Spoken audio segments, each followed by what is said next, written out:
Good afternoon friends, आप सभी का स्वागत है हमारे YouTube channel stock market investor CV में। और कल एक न्यूज़ आई है रिगार्डिंग फंड्स मैनिपुलेशन को लेके। और ये जो आरोप लगे हैं वो किसी ऐसी कंपनी पर नहीं, वो पेंट सेक्टर के सबसे बड़ी कंपनी एशियन पेंट्स पे हैं। आइए देखते हैं न्यूज़ क्या है दोस्तों। तो देखिए, whistle blower alleges related party transaction by Asian paints promoters. आरोप ये है कि अश्विन दानी, जो one of the company promoters में भी है, ने एपीएल के जो फंड्स हैं उसका इस्तेमाल पलादिन पेंट्स को ख़रीदने में किया और नाउ उनके पास मेजॉरिटी स्टेक है। एक विसिल ब्लोअर ने एशियन पेंट्स लिमिटेड के प्रमोटर द्वारा किए गए संबंधित पार्टी लेनदेन को हरी झंडी दिखाई है, जिसे कथित तौर पर कंपनी के शेयर होल्डर्स की कीमत पर प्रमोटर्स को फ़ायदा पहुँचाया गया है। आप यहाँ देख सकते, लिखा हुआ है सारा सब कुछ।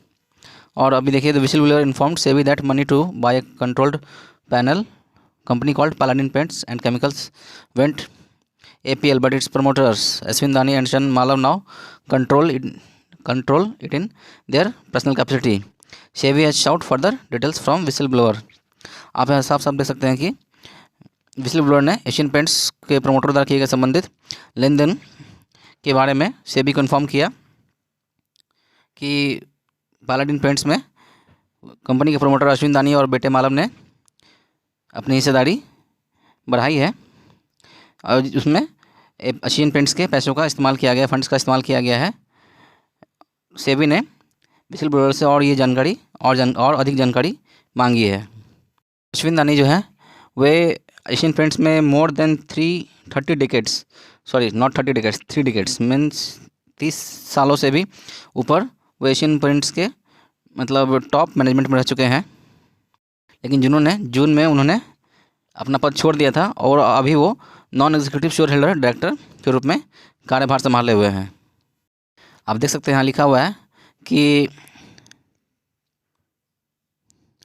जो विसिल ब्लोअर था उन्होंने सेबी को 2 पत्र लिखे मई और जुलाई में, जिसमें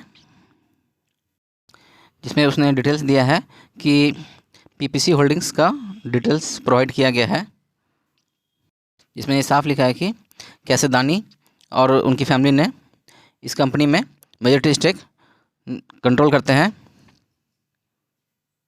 सेबी ने ईमेल के द्वारा उसका जवाब भी मांगा, लेकिन एशियन पेंट्स के एमडी, सीईओ एंड सीएफओ के द्वारा अभी तक कोई भी जवाब नहीं दिया गया है।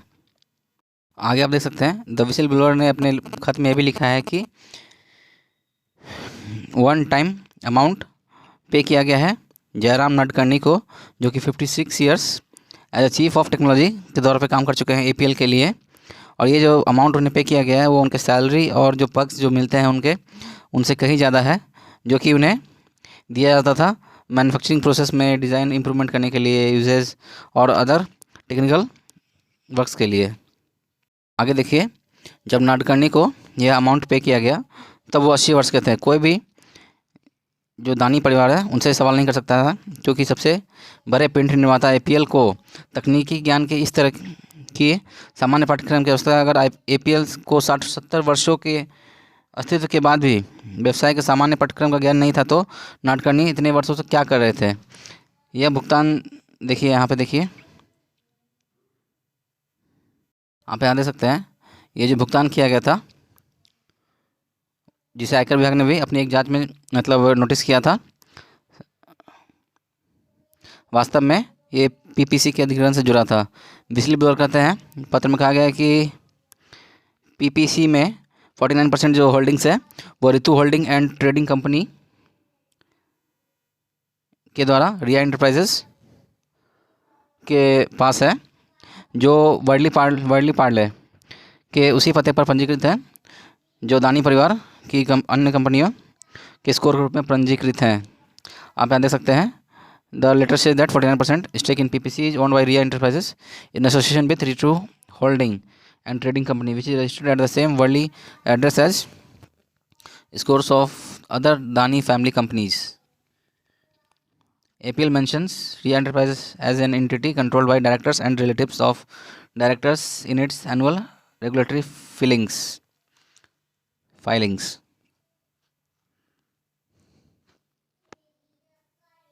तो यहाँ साफ लिखा है रिया एंटरप्राइजेस जो है उसको उसका डायरेक्ट कंट्रोल जो है अश्विन दानी और उनके करीबियों के द्वारा किया जाता है। Ritu holding is 100% owned by Ashwin and his wife Eena Dani. मतलब रितु होल्डिंग जिसके द्वारा कंपनी के 49% स्टेक खरीदा गया वो अश्विन दानी और ईना दानी का के द्वारा मतलब कंट्रोल किया जाता है। APL shows Ria Enterprises controlled by its directors' relatives. After APL paid Nadkarni a large stake in PPC was parked with Ravindra Shah, a close friend of the Danis. Shah and his family members' name can be found in the large shareholders list of APL. आप यहाँ साफ साफ देख सकते हैं कि विशिल blower ने सेबी को ये भी बताया है कि दानी और उनके जो परिवार है उनकी APL में बहुत ही बड़ी हिस्सेदारी है। They are also associated with Malav in other companies. देखिए the whistle blower told SEBI. आप यहाँ देख सकते हैं PPC जो है वो नाडकर्णी के द्वारा फाउंडेड की जो स्थापना है वो नाडकर्णी के द्वारा की गई थी 100% ऑन फंड से, जब before money went from APL, मतलब एशियन पेंट्स से पैसे मिलने के पहले ही नाडकर्णी ने PPC को इस्टेब्लिश किया था पूरे अपने पैसों से। तो फिर दानी और उनके जो नज़दीकी हैं उनके पास लार्ज स्टेक इसमें कैसे है? आप यहाँ देख सकते हैं आगे लिखा है PPC today has crores worth of transaction with APL and those linked to it, hence it benefits from APL but is controlled by the Dani family. APL shareholders have paid for this enrichment, the whistleblower has alleged।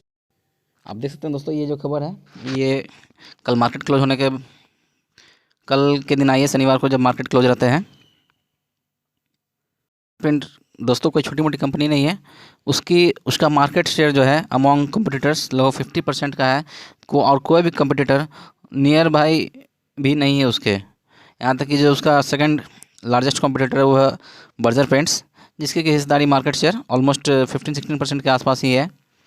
आप देख सकते हैं Asian paint का इधर जो quarterly result आया था सितंबर 2021 का वो उतना कुछ खास नहीं था, उनके प्रॉफिट मार्जिन में थोड़ा डाउन हुआ था जिसके कारण कंपनी में गिरावट देखने को मिली है।